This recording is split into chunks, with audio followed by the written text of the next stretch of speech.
De las células, ustedes van a adquirir la competencia para identificarlas, y como ya lo vieron en la parte de laboratorio, les presentaban allí el dato de identificar con base al frotis sanguíneo y para hacer el conteo diferencial. ¿A qué se refiere este conteo? Pues es sencillo el término, muchachos. A nivel de el hemograma o biometría hemática, es diferenciar a las células leucocitarias. Hay que estar atentos en el sentido de que ojalá que todos estuvieran en rango normal y que estuvieran entonces sanos. Por ejemplo, en el caso de la serie blanca, los white blood cells, que son las células blancas de la sangre. Esas células pues son diferentes, aunque la familia se apellida leucocito o leucocitaria, pensando que es una línea celular, tiene subpoblaciones o tiene poblaciones varias que ha habido criterios para clasificarlas y se les ha llamado granulocitos y células mononucleares. La característica en común que tienen estas células a nivel de morfología, ¿cuál es? ¿Cómo es que se reconoce a un leucocito respecto a plaquetas y respecto a glóbulos rojos? ¿Cuál es la gran diferencia? ¿El tamaño? El tamaño es uno, pero uno central. Eh, El núcleo, el núcleo, sí, el núcleo. Esas células tienen núcleo, lo que no presentan ya en su etapa de maduración y ya en circulación ni plaquetas, que son fragmentos citoplásmicos de la célula muy grande que es el megacariocito, y por cada megacariocito se generan alrededor de 5.000 plaquetas. Entonces son fragmentos citoplásmicos. Y en el caso de los hematíes van dando lugar a las diferentes etapas de maduración que ya ubican y que que está incluida en el programa en intención de que ustedes vean la diferencia entre un blasto y una célula madura. ¿Por qué resulta de interés? Porque pueden aparecer células jóvenes que debiesen estar solo en médula ósea y aparecen en sangre periférica por razones de desequilibrio, pues razones diferentes. Entonces, de principio, lo que van a ustedes a ubicar es cuáles son las etapas que deben aparecer, más bien, cuáles son las células de la familia leucocitaria que deben de estar y hasta qué etapa de maduración. Recuerden que en lo que revisaron de los glóbulos rojos, al contar en la cámara de Neubauer, allí están contando millones la intención es generar el valor en millones, pero van a estar contando 430 o 512 en los 5 cuadros secundarios del cuadro primario central, y ese multiplicado por 10.000 con la explicación de por qué por 10.000, el factor de corrección, y les va a dar el número de millones por unidad de volumen. Ese es un valor absoluto. Entonces, reportar en células por microlitro, por unidad de volumen, milímetro cúbico o microlitro, es un valor que se denomina absoluto. Y el relativo, pues es el porcentual que aquí aplica en el caso de identificar a las distintas células que es normal que estén en sangre periférica. Entonces, estamos en el ámbito de datos normales y claro que aborda uno la baja o la elevación porque pues el sentido que se le da a estar evaluando a estas poblaciones en aspectos cualitativos, a nivel de morfología, que luego se vuelven cuantitativos, es para ver si están en rango normal.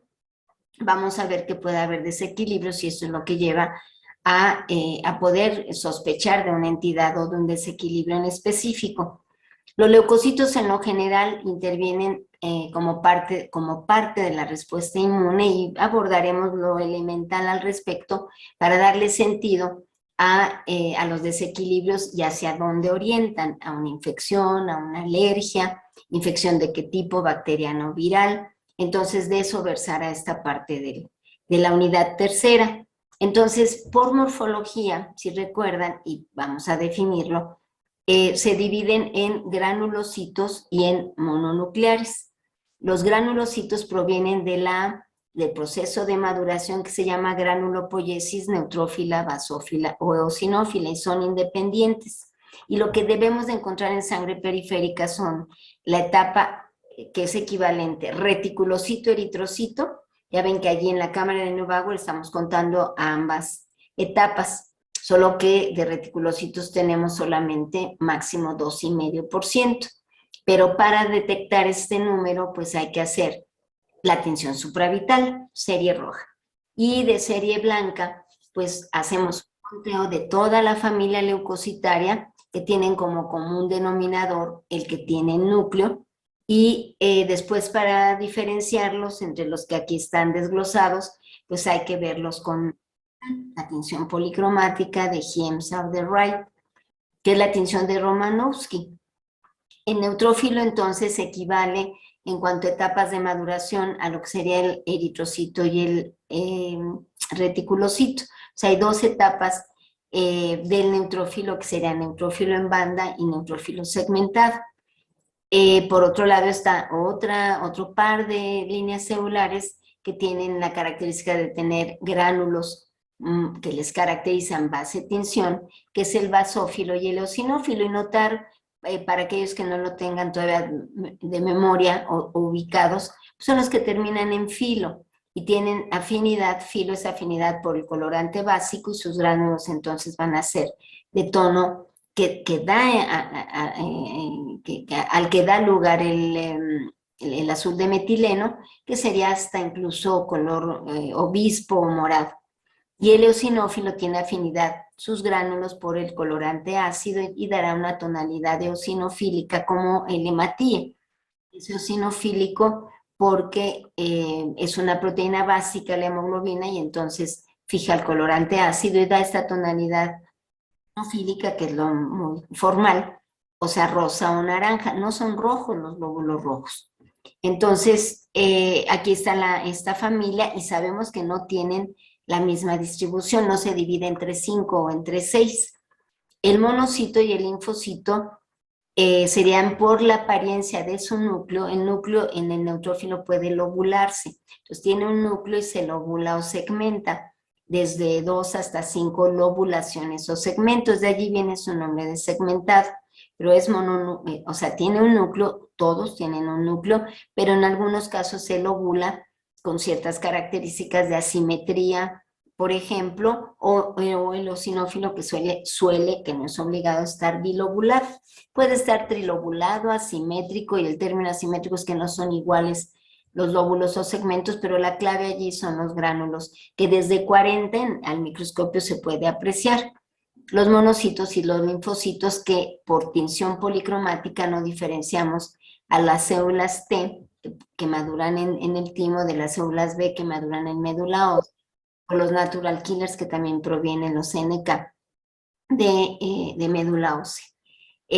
Hay marcadores en la membrana que les distinguen, y que es importante el conocer las poblaciones, si es B o es T, en leucemias, por ejemplo.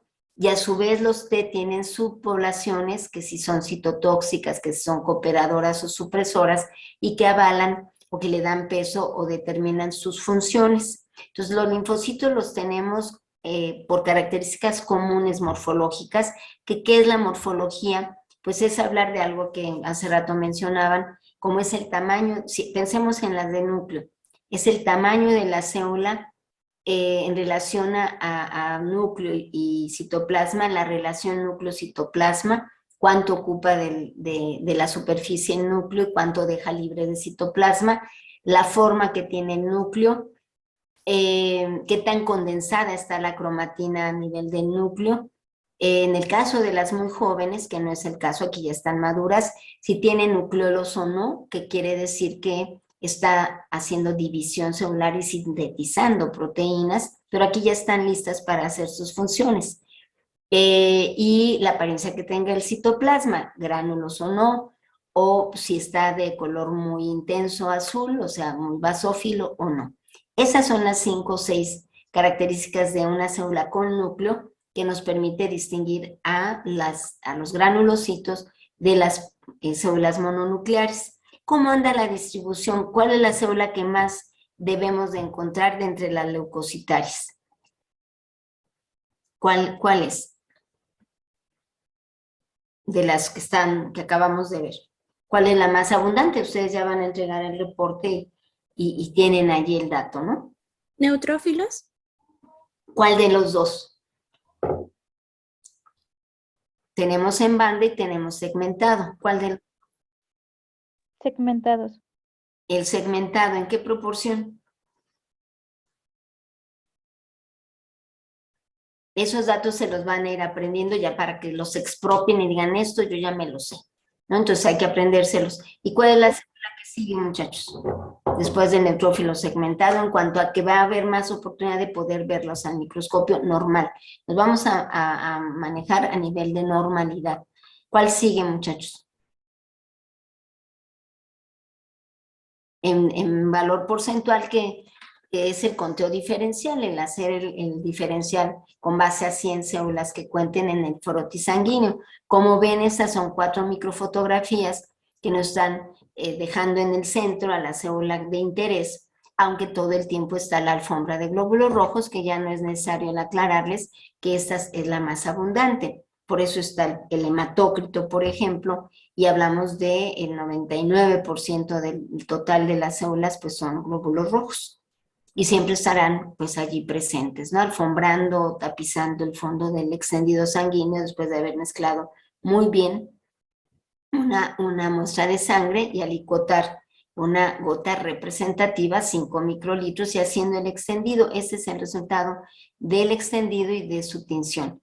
Ya que ya está con un acercamiento importante de inmersión que nos permite identificar a un neutrófilo segmentado de un neutrófilo en banda o encallado. Al eosinófilo, está así como la célula prototipo, bilobulado, esto es bilobulado, simétrico, son parecidas las dos lobulaciones o segmentos, y esa sería una célula que aquí está una lobulación, el filamento de cromatina, y podríamos considerar que todavía no se lobula, entonces está bilobulado, o quizás si lo mandamos al centro, notaríamos que aquí ya se selló membrana con membrana nuclear, y entonces sería un trilobulado. Lo más frecuente es que tenga de 3 o 4 lóbulos o segmentos. ¿Por qué tomar ese dato? Porque si está con menos de 3, muchos de 2 o muchos de 5 más, pues eso es una anormalidad que habrá que reportar, es un aspecto cualitativo, la lobularidad o segmentación del núcleo, que es uno, del neutrófilo segmentado. Y aquí pues está en banda y no se ve que se haya segmentado, y se ven zonas de mayor condensación del núcleo, y tiene gránulos, por supuesto, nada más que son, su composición química hace que se fije tanto el azul de metileno como la eosina, que ya sabemos que es el par de colorantes básico y ácido respectivamente, que constituyen la tinción policromática de Wright, Kiemsa o de Romanowski.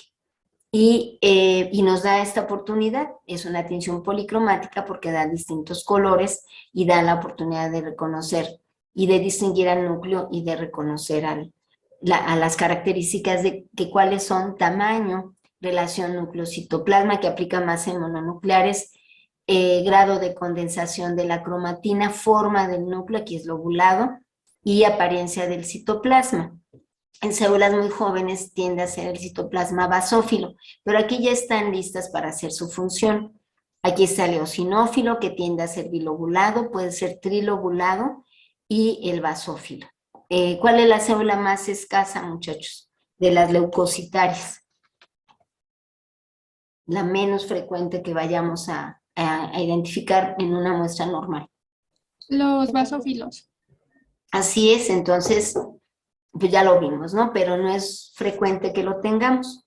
Y aquí está el par de células mononucleares, que sería qué célula es esta y qué célula es esta. Pues está su núcleo en una unidad, pero es más condensado el núcleo en el linfocito. Su relación núcleo-citoplasma es 8:2, por ejemplo. Y aquí hay plaquetas, aquí hay 3 plaquetas, que son las más pequeñas, que miden de 1 a 4 micrómetros. Y hay de 150,000 a 450,000 números que también ya hay que aprenderse, en tanto que de glóbulos blancos la suma de los que aparecieron de granulocitos y de mononucleares dan de 4.000 a 12.000 por microlitro. Ese número está en unidades de volumen y ese es el valor absoluto del total de leucocitos. Cuando hacemos el diferencial y obtenemos, por ejemplo, de 8.000 que contamos en la cámara de Neubauer, porque multiplicamos ya sea por 25, por 50, y que encontramos el número que nos da los 8.000 por microlitro, y encontramos el 50% de 100 que contamos que son neutrófilos segmentados, y nuestro total es de 8.000, ¿cuántos neutrófilos por microlitro tenemos? Tenemos 8.000 contados en la cámara de Neubauer. Es el valor absoluto de toda la familia leucocitaria. Y al hacer el diferencial de 100 células que contamos nucleadas, normales, no precursores, sino de las 6, que aquí me voy a regresar muy rápido, que no es la idea. Pues aquí están 6, 1, 2, 3, 4, 5, y esta familia enorme que se integra en, serían 6 las que tendrán obligación de, y o es nuestra meta como docentes, que ustedes logren identificar a los linfocitos, diferenciarlos del monocito, del eosinófilo, del basófilo, del neutrófilo segmentado y el de banda dentro de las células nucleadas.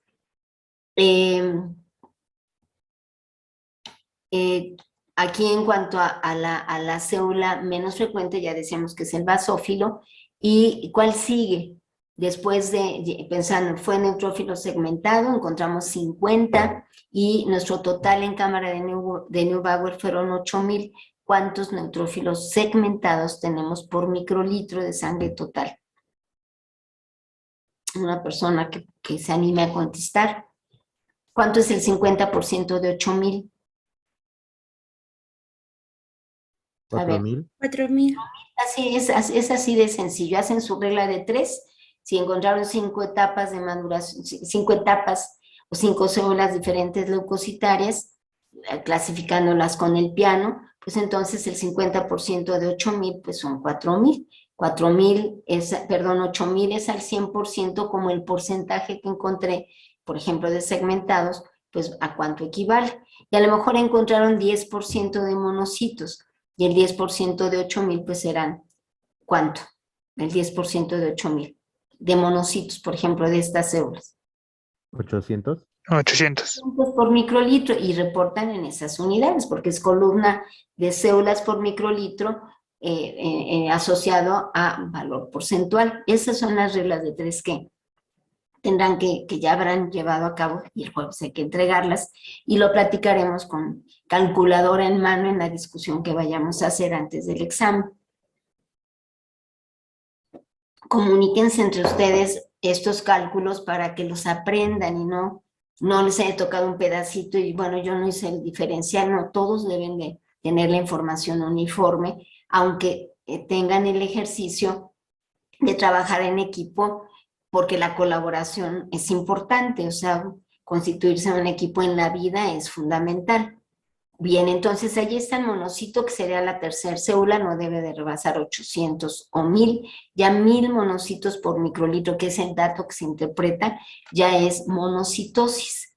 De neutrófilos estuvo bien, pero si hubiera tenido un bajo número en valor absoluto, pues se habla de neutropenia, lo vamos a ir viendo, pero vamos paso a paso.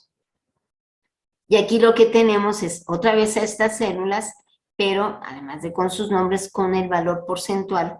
Fíjense cómo es valor relativo y valor absoluto. Entonces, los neutrófilos en banda, estos que ya se comentó, deben de estar, a lo mejor no encontramos porque contamos solo 100. Cuando en la máquina, en el equipo automatizado se hace el conteo, pues a lo mejor nos reportan 0.7. Y esto pues se lleva al valor absoluto de 10.200, ¿no? Por ejemplo. El valor absoluto es por volumen, recuerden, entonces valor relativo y valor absoluto. Entonces no deberá de haber más de 450 por microlitro. Y en segmentados es del 54 al 62, pero en algunas referencias dice 45 a 65%. Y lo importante es este valor, el absoluto, de 2.000 a 7.000 por microlitro de sangre total en cuanto a neutrófilos segmentados, y de eosinófilos se marca de 1 a 3%, similar al neutrófilo en banda, y basófilos no rebasará 200 por microlitro. Entonces, aquí prestar atención en todo, desde luego, pero tomar en consideración que lo que se interpreta es el valor absoluto. ¿Qué quiere decir esto? En unidades de volumen. ¿Por qué? Porque pueden estar aumentados. Lo primero que tenemos que ver es el total de leucocitos. Si este está en rango 4.000 a 12.000, ya grábenselo, muchachos, está bien, es dato del doctor Ruiz Argüelles. Pero algunos manejan 3.800 en mujeres a 11.000, o el rango de 5.000 a 11.000 es válido, porque es en función de la población que se esté estudiando. Y el rango de interés está expresado no en porcentaje, sino en valor absoluto. Esto es en volumen. Y tiene significado el que se rebase este rango. Puede ser que esté por debajo, en el caso de neutrófilos, de monocitos, de linfocitos, o que esté por arriba, y tiene un significado y un nombre y con qué se vincula. Entonces, de los mononucleares del linfocito, que no sabemos si este es este que estoy aquí, voy a hacer uso un ratito del punterito láser. Este no sabemos si es un linfocito T, B o NK. Es un linfocito y se cuenta. Se sabe cuánto tenemos de linfocitos, tomen nota, porque igual se los puedo preguntar, porque ya lo planteo en clase, en el aula virtual. Los linfocitos, ¿cuántos es normal que haya en sangre de T, B y NK? Sí se sabe. ¿Cómo se sabe? Bueno, me adelanto a algo que ustedes van a ver en inmunología o en hematología si llevan asignatura. Tiene marcadores de membrana y se los pueden estar nombrando desde bioquímica de sistemas, claro que sí. Estas células tienen un marcador que se llama CD, Cluster Designation, es designación de grupo. Y desde que era joven la célula linfoide B, por ejemplo, era un linfoblasto, luego pasó a prolinfocito, eso en médula ósea, y luego ya se incorporó, pasó por timo y allí completó características funcionales para ser linfocito T, o permaneció en la médula ósea y se constituyó en un linfocito B, que luego se va a transformar en célula plasmática, lo abordaremos un poquito más adelante. Estas células tienen funciones distintas. Las T participan en respuesta inmune celular y las B en respuesta inmune humoral. Lo referiré un poco más adelante. Entonces, tienen marcadores que les caracterizan incluso ya maduros. Entonces, se sabe cuánto tenemos de linfocitos T, B y NK. Predominan los T en un 70-80%, entre 12 y 15, 18% son B, y se le queda un 3 a 7% de NK. Entonces, los que un poquito más de la mitad son T, como una cuarta parte, una sexta parte son B, y una 20ª parte es de NK. Es de utilidad en médula ósea más que en sangre periférica, pero sí se sabe, aunque el recurso de la atención no nos dé acceso para poder saber si este es T o es B o es NK, sí los marcadores de membrana que tienen se pueden identificar y son CDs, es la sigla de Cluster Designation, son diferentes. Entonces, existe el procedimiento y se llama inmunofenotipificación, tipificación de las células por una reacción inmunológica in vitro, y se pueden identificar. Sí, María Montserrat. Ay, una disculpa, profesora. Es que no le alcancé a entender. ¿Las células T participan en la respuesta inmune de qué? ¿Perdón? No te preocupes. Otra vez la pregunta. Es que no alcancé a apuntar lo que dijo de que las células T participan en la respuesta inmune las T de taza, ¿verdad? Las T participan en la respuesta inmune. Estoy escribiendo y tengo que pensarle y aparte escribir. En la respuesta inmune celular, y los B en la respuesta inmune humoral. Un poquito voy a asomarme a ello para que déjenme, estoy escribiéndoles bien. Bueno, ya se los dejé en mayúscula, muchachos. Sí, CD significa así de nada. Montserrat, CD es Cluster Designation, de allí viene la sigla, y son marcadores de membrana que son detectados por una técnica que se llama inmunofenotipificación, y creo que esto se los envié solamente a su compañera Chio, porque había mandado, creo ella, un mensajito. Déjenme copiarlo y se los mando a todos. Un segundo. Ahí está, ahora sí. Entonces, esos marcadores permiten identificar incluso etapas de maduración, por ejemplo, el proeritroblasto y el eritroblasto basófilo, etcétera, más allá de la morfología. Entonces, el monocito es el tercero y tenemos no más del 8%, y aquí están sus concentraciones. Déjenme situar para que lo puedan hacer. Entonces, el linfocito es el segundo, y lo normal es que haya en valor absoluto de 1000 a 4800 y de monocitos de 200 a 800, que aquí está el dato de 2 a 8%, y a veces no vemos monocitos, y dice uno, pero entonces, ¿por qué no veo? Ah, pues porque conté 100, entonces hay que contar 200 o 300, que es bastante trabajo, pero lo habitual mínimo hay que contar 100. Diferencias morfológicas entre frotis sanguíneos, para que ustedes vean que puede ser que el buffer influya, debe estar en 6,8, pero si está en 6,4 o 6,6, y llega a modificar la característica de tinción que ubicamos de los glóbulos rojos, que es que se vean eosinofílicos, es decir, rositas o naranjas. Sin embargo, pues sabemos que debe tener una palidez de 1/3, no mayor, de la superficie vemos en largo y ancho. Y aquí está un linfocito, aquí están las 3 plaquetitas, y aquí hay otro linfocito, y notamos que hay una hipocromia importante. En lugar de tener la superficie de 1/3 de la palidez, pues tiene mucho más, un 80%, y eso se reporta, debe reportarse porque hay poca hemoglobina, y se ha de estar asociando a un síndrome de anemia, una baja capacidad de oxigenar a las células porque no hay suficiente hemoglobina, y hay varias razones para ello.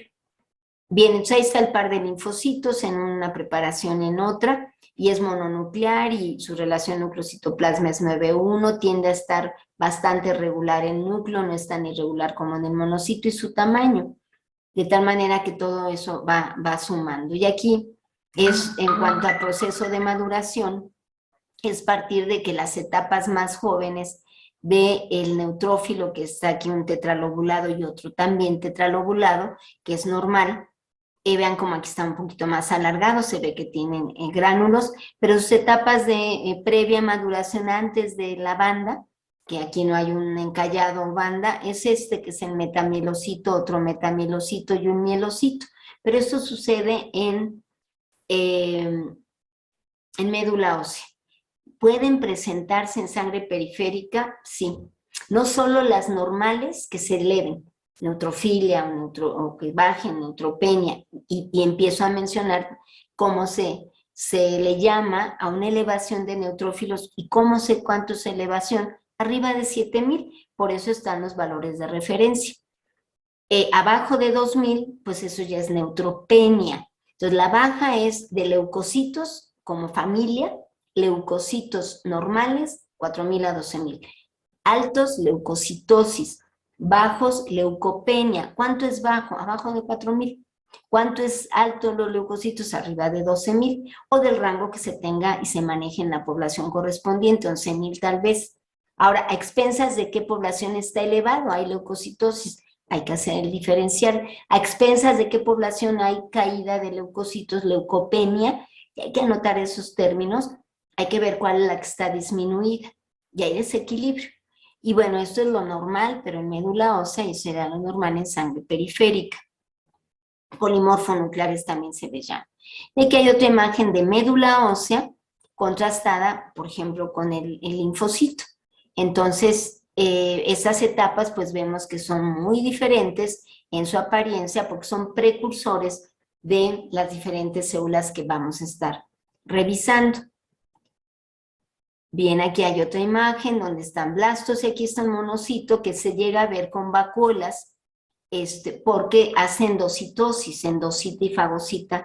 Entonces a lo que tenga cercano y que reconozca como extraño, y aquí lo que endocita es agüita, o sea, plasma, y entonces se ve como si fuesen vacuolas, y es frecuente que suceda, no obligado, hay pocos, y voy a quitar el punterito, porque como aquí hay colorcitos, prefiero sin el colorcito rojo.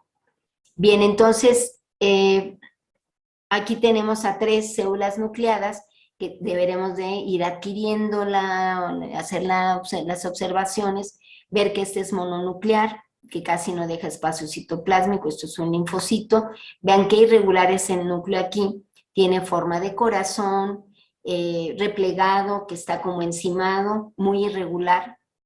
Y, por ejemplo, tiene vacuolas y es grande, es la célula más grande, de 14 a 20 micras, y está en el manual indicado las medidas de cada una de estas células. Son vecinitas de tamaño, llega a ver de 14 todas, ¿sí? Pero la más grande, pues, es el monocito. La menos abundante en cantidad es el basófilo que está aquí abajo. Entonces, pueden consultar Atlas en la BIDI, en la biblioteca digital, y encontrar allí las diferencias. Células nucleadas normales en sangre. Pues aquí está el monocito, aquí son dibujos, el eosinófilo, que no tiene los gránulos tan eosinofílicos, el basófilo con gránulos más gruesos, casi no se ve el núcleo por lo grueso de los gránulos que quedan cubriéndolo. Está adentro y dentro están los gránulos, pero en 2 dimensiones no se alcanza a apreciar. Linfocitos, donde se dibujan a más de uno porque hay T, B o NK. El neutrófilo, y aquí faltó la banda, contamos 6 células, pero porque aquí están subdividiendo a los linfocitos sin aclarar de qué se trata. Y vean aquí la gran cantidad de imágenes que tenemos de neutrófilos segmentados, donde vemos que hay asimetría en el núcleo, es un núcleo lobulado o segmentado, ¿sí? De allí viene el nombre, reitero, y lo normal es que haya entre 3 y 4. Se puede hacer un índice para estimarlo, pero aquí apreciamos de 4 lóbulos o de 4. Aquí podemos calificar un filamento de cromatina y aquí no se ve bien separado, sería 1, 2 y 3. Aquí está como apenas bilobulado y aquí hay neutrófilos encallado o en banda, donde puede tener forma de herradura o forma de una S como que invertidita, o con esta apariencia. Y los linfocitos, vean la apariencia que pueden tener, se pueden ver gránulos y puede haber linfocitos grandes y pequeños. Monocitos que tienen la cromatina más abierta, que a veces tienen vacuolas, vean cómo se puede ver, no necesariamente con esta forma medio como arriñonada que le llaman, pero el núcleo es muy peculiar, aquí se ven varias vacuolas, igual que entonces están dibujando vacuolas en todos menos en este es muy prototipo el que ahora señalo. Eosinófilos, vean los gránulos eosinofílicos, la tendencia a que sea bilobulado el núcleo, bilobulado, pero no es obligado, aquí está trilobulado y asimétrico, a eso me refiero. Y aquí está, la clave son los gránulos, muchachos. Desde 40 uno alcanza a ver, y si es de las primeras ocasiones que tiene una oportunidad de verlos, pues da mucha emoción. Entonces, si uno ya quiero verlo y me quiero pasar a inmersión, calma, porque colocando el aceite de inmersión eso ya nos limita, entonces hay que tener cuidado. Y el basófilo, donde los gránulos se puede apreciar que predominan a nivel de tinción respecto al núcleo, entonces al núcleo se le denomina que tiene forma como de un gusanito ameboide, le llaman, pero vean, los gránulos son más gruesos que en el caso del eosinófilo, y pues muy basófilos, ¿no? De allí su nombre. Bien, vamos a ver por qué es basófilo, los granulitos, en fin. Y la identificación de células en flujo sanguíneo, que me interesa, vaya, que lo tengan presente, me parece que es importante. Y nos regresaremos antes de irnos, porque ya quiero llegar a tema de funciones.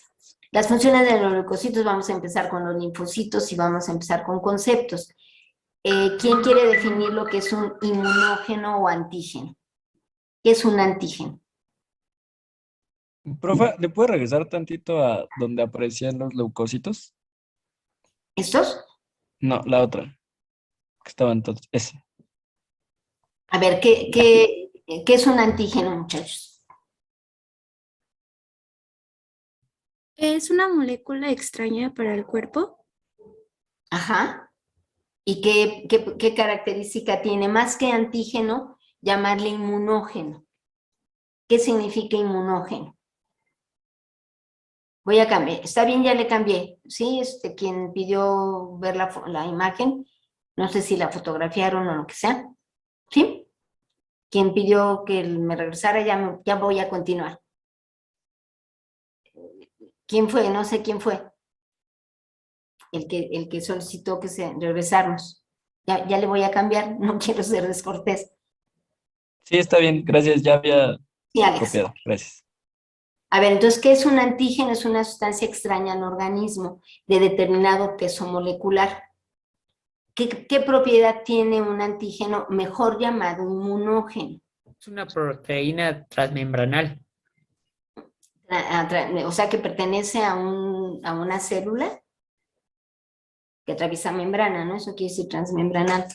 Sí, No necesariamente, puede ser, pero no necesariamente. Puede estar soluble y estar libre de formar parte de una célula. Ejemplos de antígenos, muchachos, para ubicar. El spike del COVID. Por ejemplo, para vacunar, ¿qué utilizan, muchachos? Pues a un antígeno. Sí, bueno, y ahora es más complejo porque se usan vehículos y demás, y no nos vamos a enfocar ahorita a la COVID. Pero un antígeno es una sustancia extraña al organismo que tiene cierto tamaño y que es capaz de estimular a la respuesta inmune, ¿sí?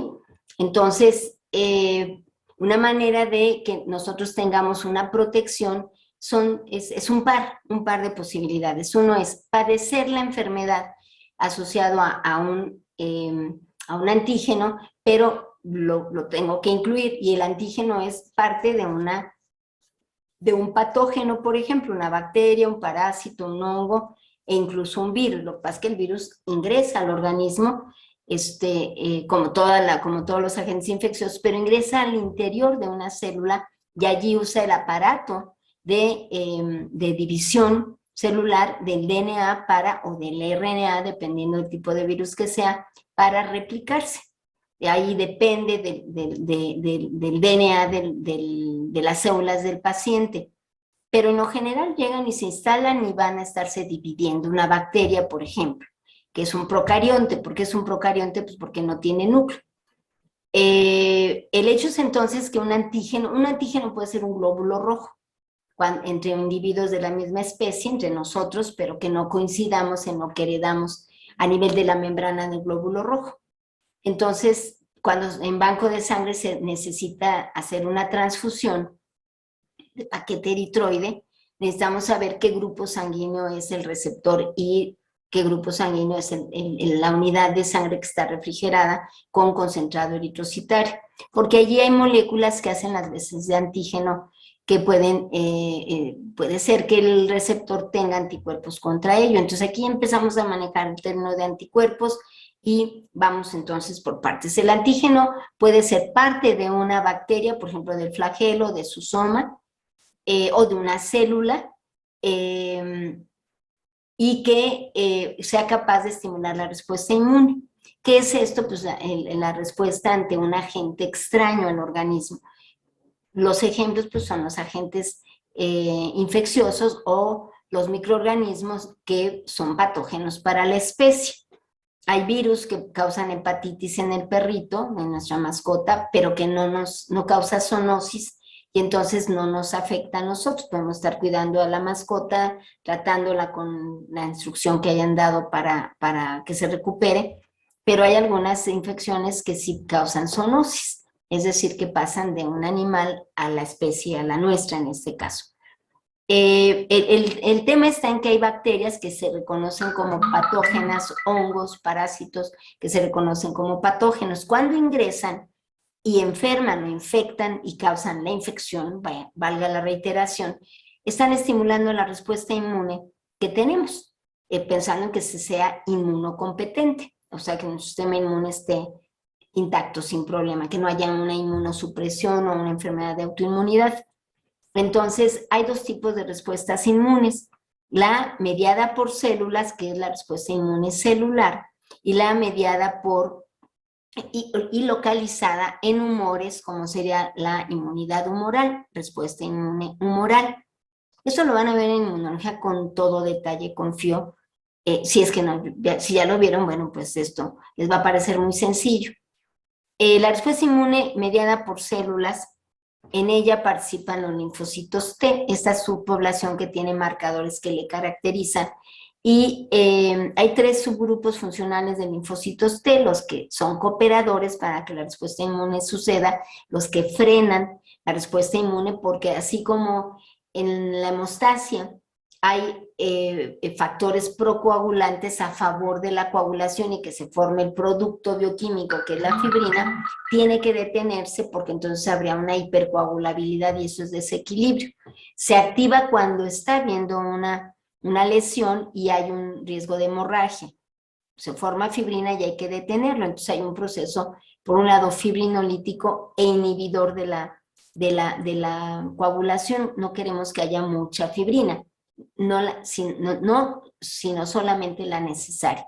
Y aquí es lo mismo. Se necesita atacar a la bacteria que ya se fue al apéndice y está infectándola y ya creció el apéndice y hay apendicitis porque hay una infección. Peligroso porque puede complicarse, entonces hay que estarlo frenando.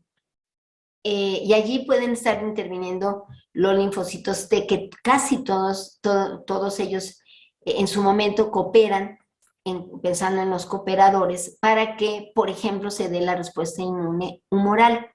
¿Por qué se llama humoral? ¿Alguien sabe por qué se llama respuesta inmune humoral? ¿A qué nos suena? Imagino, ¿Está mediada por anticuerpos? Es la que está mediada, o sea, el producto que se lee o que se mide son los anticuerpos, pero porque estos están en los humores. ¿Cuáles son los humores? Sudor, saliva y plasma o suero. Entonces, si queremos buscar anticuerpos como evidencia de que ya se tuvo contacto con un agente infeccioso, pues se buscan anticuerpos. Entonces, se puede buscar al antígeno mismo, que es lo que ha estado ahorita muy conocido, aquello que ya no está teniendo vigencia, de buscar anticuerpos contra el virus SARS-CoV-2, y que en su momento pues era una opción y ahora no.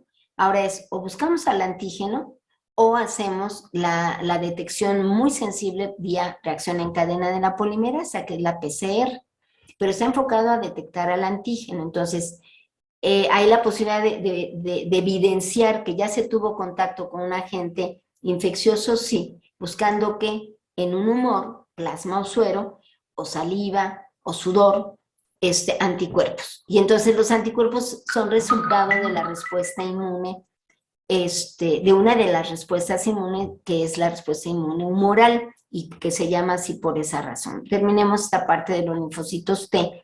Esos van a proliferar y producen linfocinas, también llamadas citocinas, hablamos de los T, y que influyen en la función de otros linfocitos, por ejemplo los B, y de los macrófagos. Los linfocitos B, vamos a ver qué maravillas son, y los macrófagos, ¿a qué se refieren? De las células de la sangre, ¿cuál es la que de una etapa que localizamos en sangre periférica migra a tejido linfático y se transforma en macrófago? Ese es el monocito.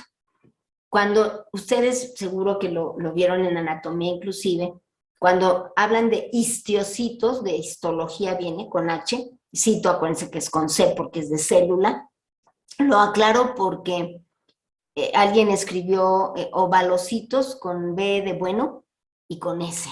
Entonces nada más faltaba la H, pero no pusieron H. Sí, es un óvalo, una célula eritroide, que tiene forma ovalada, que no es lo normal, y anotaron, había que anotar macrovalocito o megalocito, que se presenta en anemias macrocíticas. Pero esa apariencia que ubican ustedes de cómo debe ser un eritrocito es lo normal. Bueno, puede cambiar su forma, su tamaño, o las dos cosas. En ese caso es una célula grande o ovalada. Pero bueno, eso fue un asunto de ortografía. El macrófago, cuando proviene de una célula en circulación, proviene de un monocito y se va a tejido linfático, pero localmente recuerdan, y ahora lo menciono, que hay histiocitos, que son macrófagos tisulares, y por eso es que no hay tantos monocitos.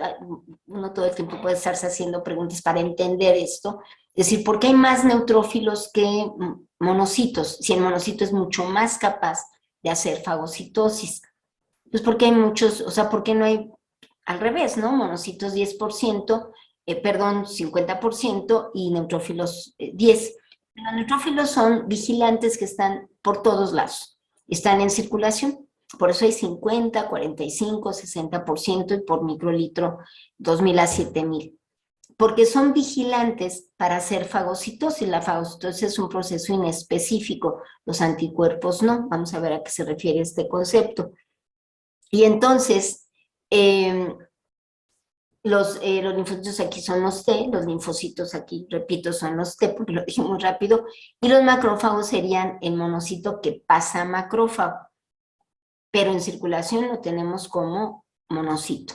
Y aquí tenemos linfocitos que son más o menos típicos, déjenme ver, y no sabemos si este es TB o NK y lo propio en este caso. Vean como si tiene gránulos, entonces llamarles a los mononucleares agranulares, es decir, sin gránulos, pues no es lo recomendable. Que no se note mucho, esto es diferente, pero prácticamente todas las células leucocitarias tienen gránulos. Que se destaquen más en la tinción los que pertenecen a los polimorfonucleares, también llamados, que aplica solo para el neutrófilo, o granulocitos. Pero es un linfocito que está parcialmente activado. Ahora, otro linfocito es el B, y este es el que participa en la inmunidad humoral, y bien decía una de sus compañeras, va a producir anticuerpos. Y ese es el producto que se mide como evidencia de haber tenido contacto con un agente infeccioso. Voy a dar un ejemplo. Quizá algunos de ustedes lo hayan conocido si tuvieron tifoidea o algún familiar, y lo que se puede hacer. Voy a dar ese ejemplo para ver que se pueden identificar antígenos o anticuerpos. El linfocito B periférico, recuerden que representa el 15% del total de linfocitos, 15-20%, es activado y se lleva a cabo una transformación blastoide hasta célula plasmática, pero esto no sucede en sangre periférica, sucede en tejido linfático, es decir, en ganglios linfáticos, por ejemplo, o en el vaso con B alta y con Z, en el órgano vaso. Esta célula la podemos encontrar en una biopsia de ganglio linfático, es muy frecuente, y muy pocos en médula ósea, un 3% de cada 100 células precursoras que se cuentan en la médula ósea. Y su objetivo, su trabajo es sintetizar anticuerpos o inmunoglobulinas, que también se les llama así, se abrevia como está indicado aquí, AC, mayúscula minúscula, o IG, mayúscula minúscula. Bien, doy tiempo para que lo copien porque no tiene etiqueta. ¿Qué se hace voy a dar el ejemplo? Si alguien tiene fiebre intermitente que aparece, dura 1 hora, 2 horas, luego se cede y ya se vuelve la temperatura normal y vuelve a tener fiebre, estados febriles se les llama, y a lo mejor voy a plantear de antemano que tiene tifoidea. El agente causal es la Salmonella typhi, una bacteria. Y hay 2 maneras de identificar si está allí dando problema la Salmonella typhi.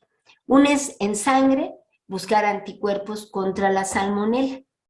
Y lo que se hace es trabajar como reactivo con el antígeno. Los antígenos son 2 y se busca en el suero plasma anticuerpos. Lo que significa es que los anticuerpos pueden estar en un humor y ese humor es el suero o plasma. O se puede hacer un cultivo de heces, un coprocultivo, y aislar a la bacteria Salmonella typhi, por ejemplo. Tarda más, las reacciones febriles se hace en suero, es un estudio en suero, es una serología, y allí se enfrenta in vitro al reactivo, que son antígenos de Salmonella typhi, que están pegados a partículas de látex, y se agrega el suero donde se están buscando los anticuerpos. Como los anticuerpos son específicos, solo serán capaces de unirse a aquellos que tengan el reconocimiento o que generen el reconocimiento frente a esa estructura antigénica de la bacteria. Y se hace una reacción, porque hay partículas de látex, de aglutinación. Entonces, si da positivo, lo que nos está diciendo ese resultado es que ya se tuvo contacto con Salmonella typhi, pero para saber si está en ese momento, hay que hacer diluciones del suero y hacer una cuantificación de anticuerpos. Primero se hace cualitativo, ¿está o no están los anticuerpos? ¿Están o no están? Ahora, ¿cuánto hay?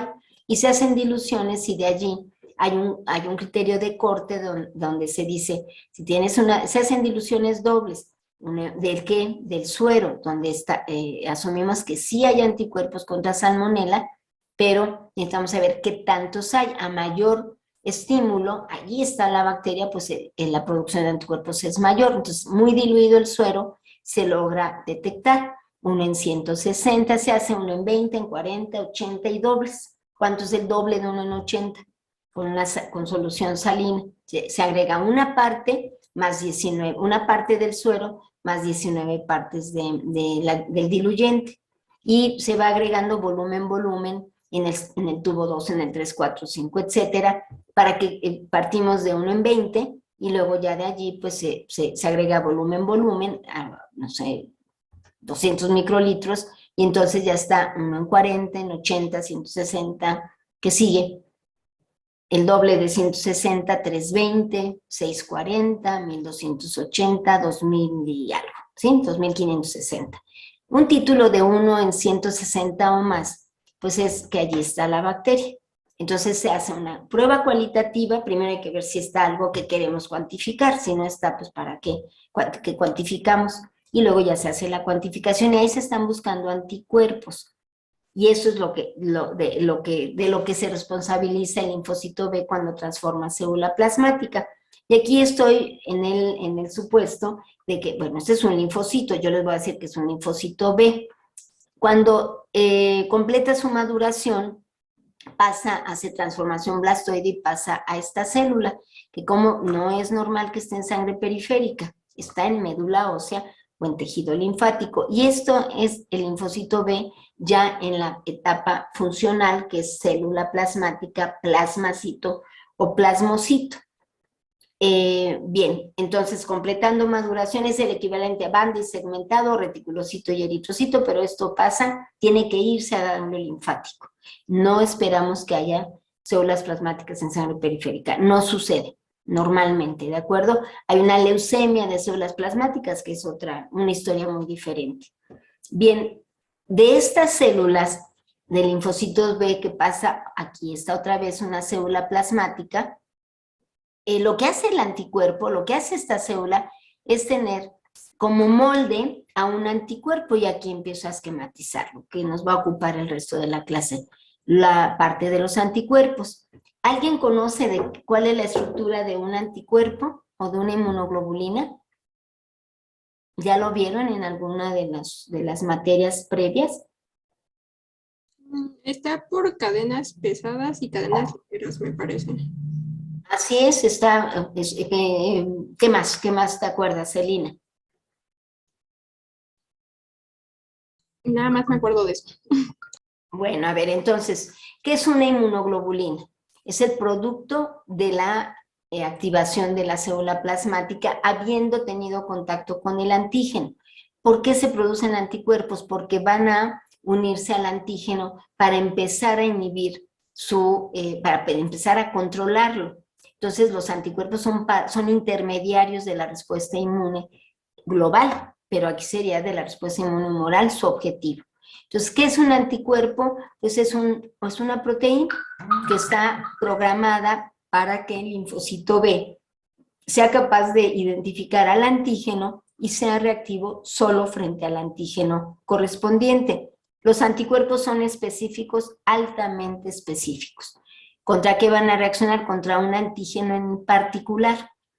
Entonces, esta célula tiene marcadores de membrana, que no es otra cosa que esta molécula, que es la esquematización de un anticuerpo, como esta Y, pero con los dos extremos hacia afuera. Y es como reconoce a lo que tiene que producir. Y entonces aquí tiene una zona pálida, que es el aparato de Golgi, y que lo que va a hacer es sintetizar a los anticuerpos y los va a estar liberando. ¿Y en dónde? Pues en el plasma, en la saliva, en el sudor. Este anticuerpo identifica los antígenos e inicia mecanismos para remover al antígeno, que es la sustancia extraña, o incluso destruirlos, es intermediario. Déjenme ver que aquí les puse una notita, aquí ya están, esto que está aquí anticipado, ahorita lo vamos a ver. Los ganglios linfáticos para ubicar a los al sistema inmune primario y secundario. El primario, el tejido linfoide primario, pues es la médula ósea y el timo. Y los secundarios, pues son los ganglios linfáticos y el propio vaso, que está muy arriba, pero allí está. Y allí ya están las células inmunocompetentes listas para estar monitoreando que en el organismo pues no se instale un agente infeccioso, por ejemplo. Esto es un monómero de inmunoglobulina. Vamos a describirla. Hablaba Celina que esto es un monómero de inmunoglobulina, es una molécula de una inmunoglobulina monomérica. Y el monómero está constituido necesariamente por un par de cadenas que son H, pesadas, heavy, y un par de cadenas ligeras. ¿Por qué se mantiene en una unidad? Porque tiene puentes disulfuro, que une a la cadena pesada con la cadena ligera y a su vez a la pesada. Entonces esto se mantiene en una unidad. ¿Por qué tiene colores diferentes en esta zona? ¿Alguien se acuerda? ¿Por qué está en rosa o en color diferente? ¿Dónde está la capacidad de unirse a un antígeno en particular? ¿En dónde está la capacidad? Tiene dos sitios activos, que sería esta parte es uno y este es otro. Entonces, voy a describirlo porque ahorita, pues aquí está, déjenme ver. En ese esquema se puede. Voy a mencionar esto y lo voy a reiterar en la otra imagen. Tiene ¿cuántas fracciones la cadena pesada? 1, 2, 3 y 4. ¿Cuántas fracciones tiene la cadena ligera correspondiente? 1 y 2. A esta región, son 4 regiones, en el caso de la pesada se le llama región variable de la cadena pesada, entonces es HB y HD heavy de pesado y esta sería la LB.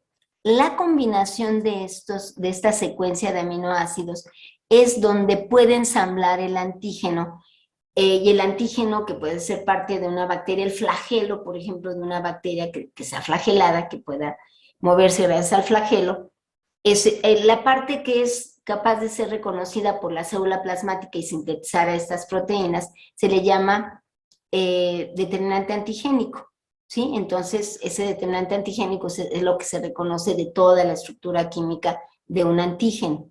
¿Y cuántos sitios activos tiene? Se le llama sitio activo a esta combinación. Entonces tiene uno, que es la combinación de la región variable de pesada con la región variable de ligera.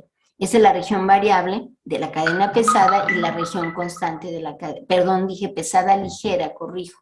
Esta es la ligera porque es más pequeñita y esa es la pesada. Tiene 3 regiones constantes, la pesada, y una región constante, la ligera, por razones naturales de ser más grande la pesada que la ligera, o más pequeña la ligera que la pesada.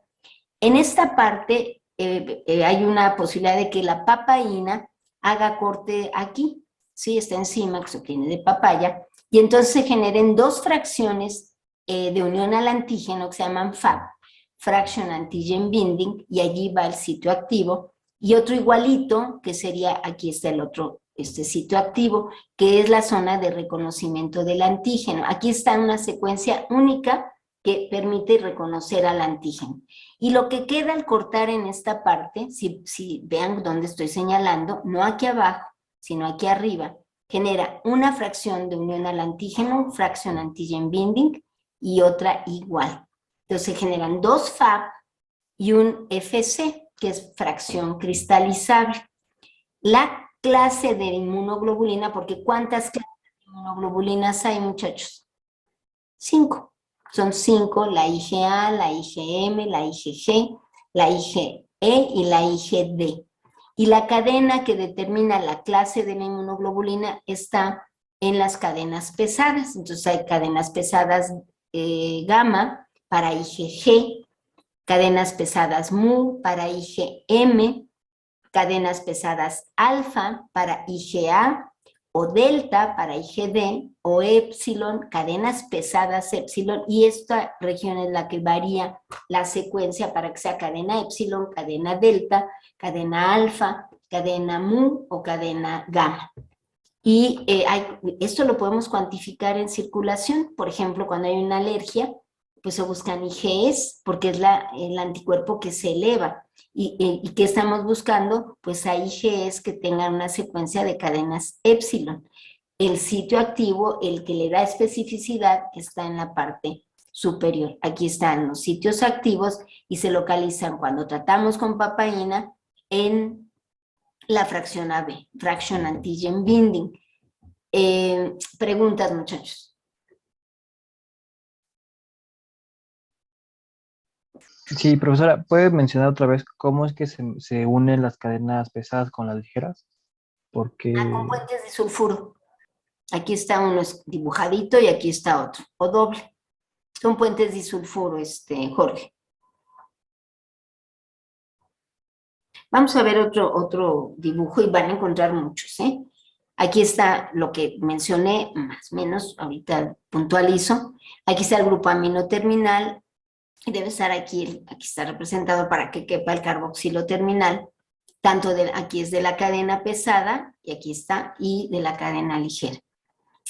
Aquí están las dos regiones, la región variable, la región constante, y aquí está la constante 1, constante 2 y constante 3. ¿De cuál? Pues de la cadena pesada. Cadenas pesadas, cadenas ligeras deben estar aquí, que es esta verde y esta otra, son un par y un par. La zona de la bisagra es lo que le da oportunidad de abrirse, tienen que ir juntas porque esta secuencia de los dos regiones o dominios variables, es lo que permite que haga clic con el antígeno correspondiente. Entonces es aquí donde se ensambla el antígeno, por ejemplo, de una bacteria, y lo mismo aquí. Eso es le llaman región de la región variable, o es el sitio activo. ¿Y cuántos tiene un monómero de inmunoglobulina? Cuando nos preguntamos cuántos sitios activos tiene un monómero de inmunoglobulina. Tiene 1, que es la combinación de la región variable de la pesada con la región variable de la ligera. Y 2. Y la región Fab se refiere al corte que se haría aquí, arriba. Entonces queda junto los dominios 3 y 4 de la cadena pesada, y esa es la fracción cristalizable, o región FC. Y ¿dónde se une el antígeno? ¿Dónde está su especificidad del anticuerpo? En la fracción de unión al antígeno, es fraction antigen binding, la fracción donde se une el antígeno. Aquí es donde ensambla.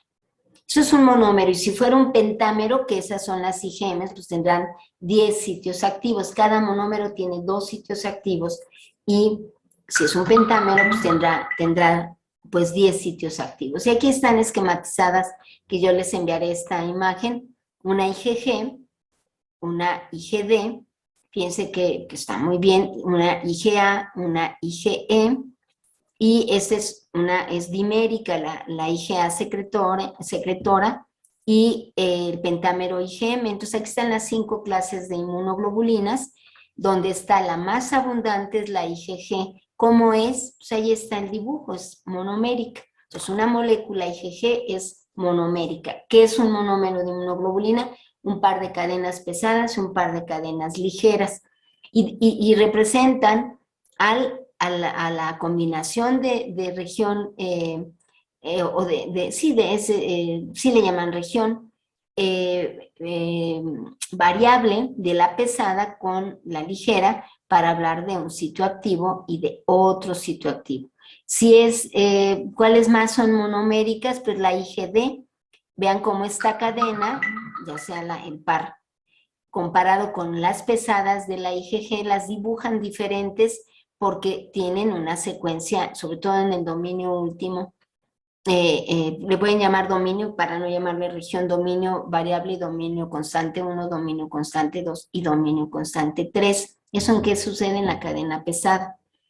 ¿Y cuántos dominios tiene la cadena ligera? Pues 2, 1 y 1. ¿Cuál? Variable y constante. Dominio variable y dominio constante.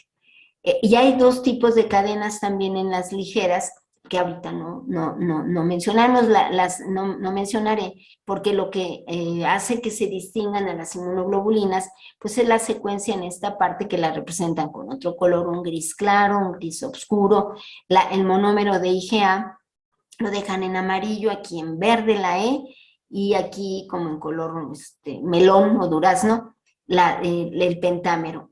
Cuando es más de uno, pues se habla de que necesita un componente, una cadena de unión que se llama cadena J, ¿sí? Cadena de unión. ¿Y por qué está la cadena J? ¿En cuáles? Pues en las que no son monoméricas. ¿Cuáles son diferentes, que tienen más de una molécula, que es la pentamérica, que es la más pesada, 900 kilodaltones, y tiene la cadena J? ¿Y cuál otra tiene cadena J? Pues la dimérica, que se da en secreciones. Si queremos encontrar IgA en saliva, pues lo más seguro es que sea dimérica, y que tiene además una pieza secretora que está aquí representada en azul. Vean que está en amarillo porque es IgA, pero 2 veces. Esta es dimérica, porque tiene 2 monómeros, y esta es pentamérica, pues porque tiene 5 monómeros que constituyen a la molécula. ¿Cuántos sitios activos tiene esta? La pentamérica. ¿Cuántos sitios activos tiene? 5. Este monómero, ¿cuántos sitios activos tiene? ¿1? Tiene 10, ¿no? Tiene 10. En 10. Entonces tiene mayor capacidad, por eso cuando hacemos la identificación del grupo A o del grupo B en grupos sanguíneos, usamos anticuerpos pentaméricos, y pues es muy fácil de que una molécula de 10 bracitos pues se enlace a 2 hematíes, no así cuando es monomérica, que solo tiene 2 y tiene la limitante de bisagra, que puede girar, pero no se puede alejar. Entonces, por eso se tiene que usar un suero especial, que es el de Coombs, que no nos va a tocar poderlo ver.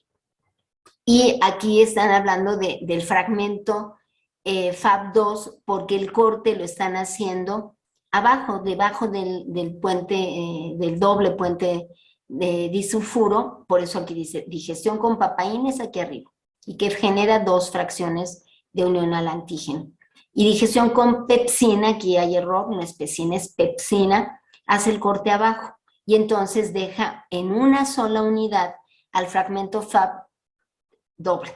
¿Sí? Es decir, esto lo deja en una unidad, y la cadena pesada pues, se pierde. ¿Sí? Una cadenita de un lado y el otro de la otra cadenita se pierde. Entonces aquí no se genera la fracción FC, que sí se genera cuando en tratamientos con papaína, porque mantiene a los dominios 3 y 4 de la cadena pesada, 3 y 4, unidos. Y esa es la fracción C.